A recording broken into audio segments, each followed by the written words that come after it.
আসসালামু আলাইকুম। তেল আর গ্যাসের দাম তো আগেই বাড়ছিল, আজকে দেখলাম বিদ্যুতের দামও বাড়ায় দিছে।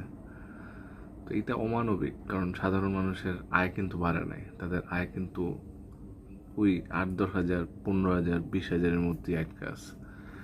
তো বিদ্যুতের দামটা এভাবে বাড়ানোটা উচিত হয় নাই। আপনারা একটা নির্দিষ্ট অ্যামাউন্ট ইউনিটের মধ্যে আগের রেটটা রাখা উচিত ছিল, ঠিক আছে? তারপরে যারা বেশি বিদ্যুৎ চালায় তাদের জন্য রেটটা বাড়াই দিলে বেটার হইতো। এটা একটা। আর সেকেন্ড হইতেছে আপনার এলাকা ভিত্তিক বিদ্যুতের দাম ঠিক করা এখন সময়ের দাবি।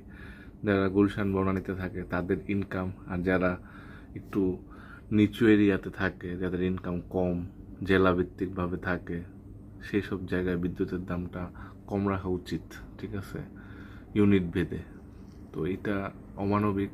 মানুষের আয় তো বাড়ে না, বাড়ে জিনিসপত্রের দাম, মানুষের জীবনের দামও বাড়ে না, ঠিক আছে? তো এটা সরকারের প্রতি আহ্বান যে একটা নির্দিষ্ট ইউনিট, সাপোজ 150 বা 200 ইউনিটকে আগের রেটে রেখা, তারপরে বাকি যে যদি কেউ এসি বা অতিরিক্ত কারেন্ট খরচ করে, সেই ক্ষেত্রে বিদ্যুতের দামটা বাড়াইলে সাধারণ মানুষ একটু স্বস্তি পাইতো। নাইলে তো ভাই এভাবে মানে যেভাবে লোডশেডিং হয়, খুবই খারাপ অবস্থা।